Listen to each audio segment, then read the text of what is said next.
Hey guys, welcome to my channel Miss Recap.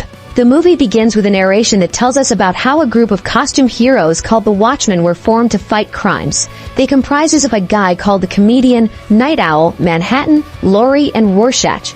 None of them has superpowers apart from Dr. Manhattan, who is seen as a god as he can do almost anything with his powers.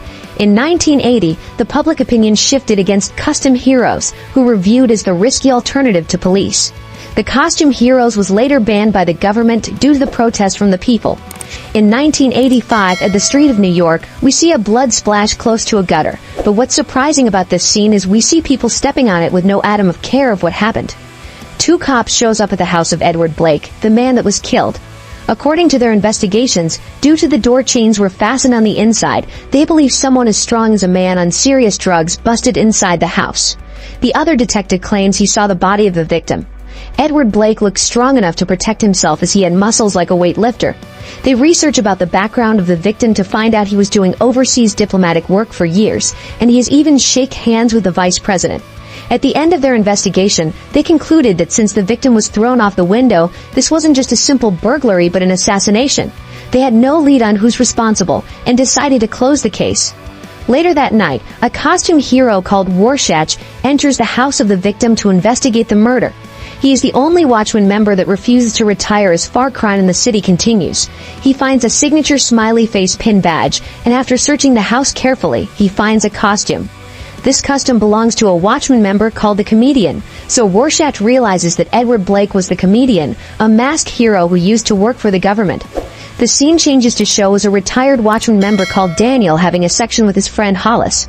They laughed and talked for long concerning their past heroic activities, but Daniel, looking at the time, decided to head home as it's almost midnight. Daniel arrives at his home to meet his door open. He enters prepared to take down whoever broke into his house, but finds out it's just his old comrade, Rorschach. Rorschach informs Daniel that the Comedian is dead. Someone threw him out of the window. Daniel takes Rorschach to his workshop so they can discuss about this further. Daniel tells Rorschach not to overthink this too much as it might have just been an ordinary burglary. Maybe the killer didn't know about Blake's identity as the Comedian, but Rorschach refuses to believe that an ordinary burglar is capable of killing the Comedian. Daniel once again feels it might be a political killing since the Comedian used to work for the government, but Rorschach believes there is someone who is hunting down every member of the Watchmen. He tells Daniel to be careful as people who hate him are everywhere, and leaves to continue his investigations about the murderer. Memories flashes through Daniel's mind as he stares at the Comedian badge. We see a flashback where Daniel, known as a custom hero called the Night Owl, was trying to stop a riot along with the Comedian. The people revolt because they want cops to be fighting crimes instead of costume heroes. Comedian fights the protesters and shoots gas grenades at them. Daniel, clearly disturbed by the state of lawlessness, asks the Comedian what happened to the American dream. The Comedian replies that he is staring at it. Back to the present, Rorschach uses extreme measures during his investigations. He breaks a guy's finger at the bar and repeatedly asks for the killer's whereabouts. He depressingly stays at the roof after confirming that no one at the bar knows the killer. He goes to meet the rest of the retired Watchmen members to warn them about the killer. He meets Adrian Veidt, the smartest man in the world, and a retired member who also believes the Comedian death was just a political killing.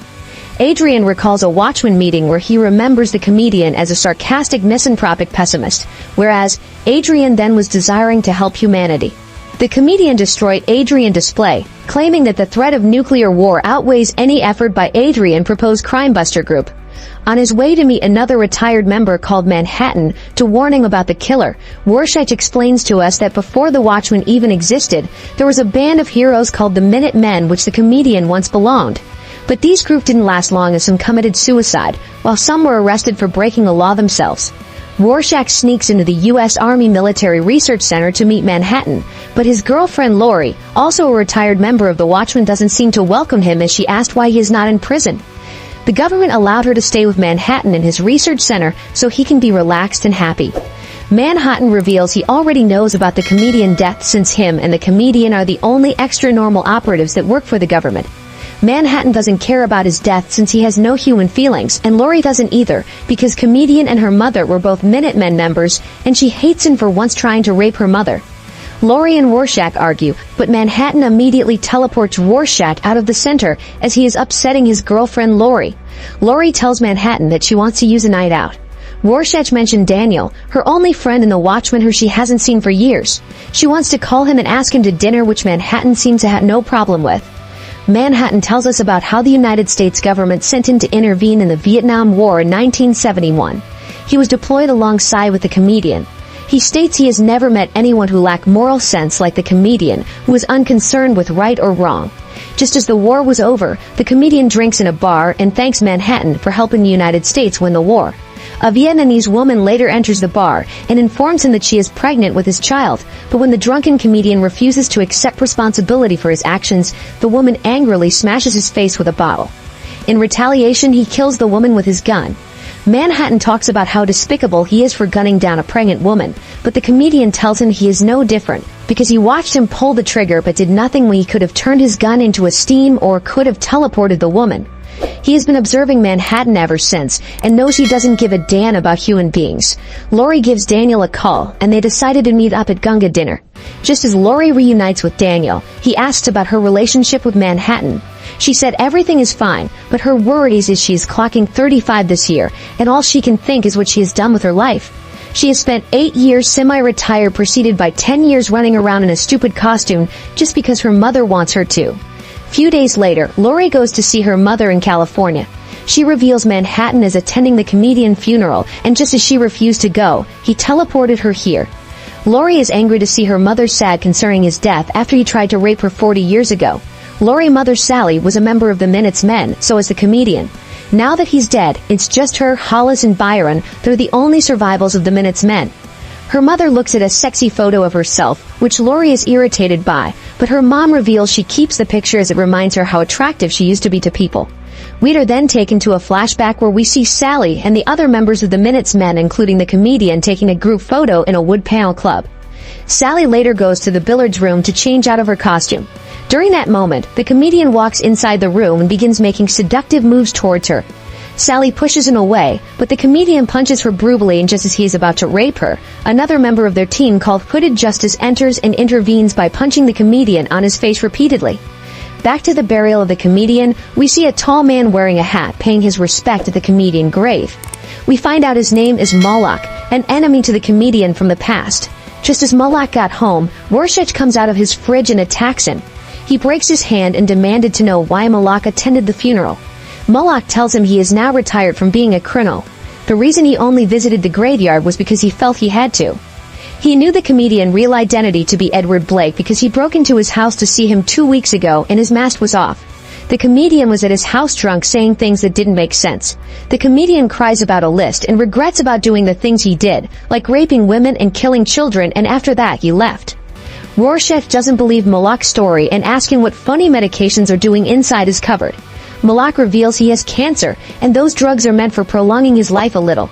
The scene changes to show us Manhattan romancing Laurie in a bed. She opens her eyes and is startled that Manhattan has duplicated himself. She is initially turned off by making love with 2 people at the same time, and she later realized that the original Manhattan body is working on energy design. Laurie gets angry because Manhattan for once doesn't give her his full attention, but just always focused on work. She breaks up with Manhattan and goes to visit Daniel, claiming she has nowhere else to go. She expresses to Daniel what it's like to live with Manhattan. For Manhattan, the real world is like walking through mist, and all the people are just shadows. She asks Daniel to take her out and get some air, which he happily agrees to. Just as they walk around the street, some gang members sees them and follows them. They get attacked, but Daniel and Laurie single-handedly defeats the gang with their combat skills. Meanwhile, Manhattan puts on a suit and a tie, and then attends a live interview called The Benny Anger Show to answer some questions. The reporters there accuses Manhattan for infecting many of his colleagues with cancer. His best friend Wally Weaver died of cancer.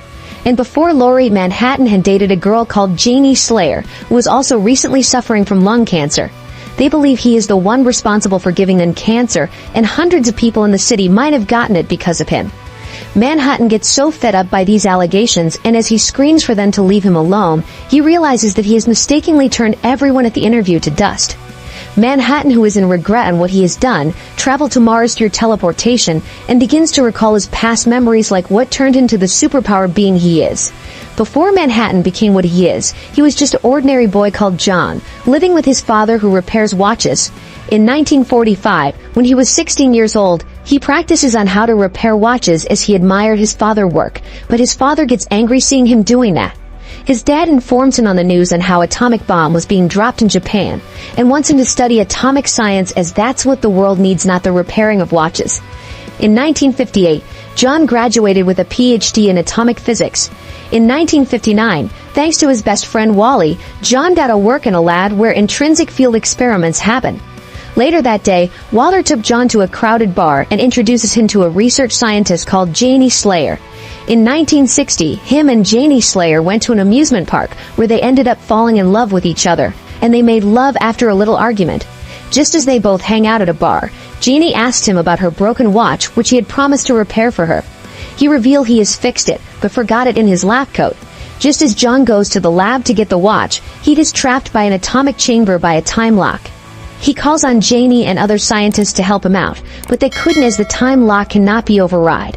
Just as the lock reaches zero, a bright light comes out of the chamber and turns John into dust. A funeral for John was held later that year, but John was not actually dead as the chamber had transformed him from a human scientist to Manhattan. John gradually resurrected first as a nervous system, then as a human skeleton, and then finally into a blue humanoid. He appears before Janie in his blue humanoid form, revealing he's John. Janie didn't run away like most women would, but decided to still love him despite his scary looks, and they both got married. According to the TV news, when John is told he needs a logo, he draws a circle with a dot on the center of his forehead representing a hydrogen atom.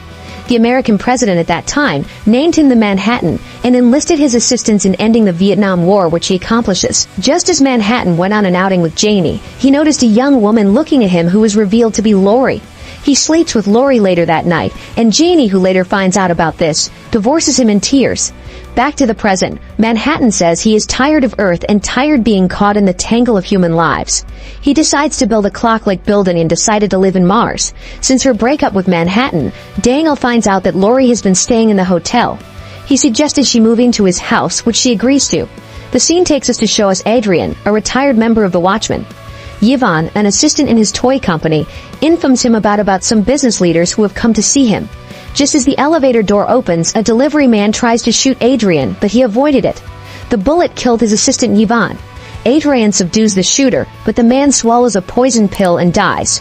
According to his research, Warshak finds out that the person that tried to kill Adrian is connected with Moloch. He goes to Moloch's apartment only to find out he has been killed. The police surrounds a building and Warshak is still inside. He realized that all these is a setup as the police think he was the one who killed Moloch. Warshak uses a spray and fire to fight his way out of the building, but regardless, he is outnumbered, captured, and unmasked. The movie ends here. Thanks for watching. Make sure you subscribe and turn on notification so you can watch more videos like this.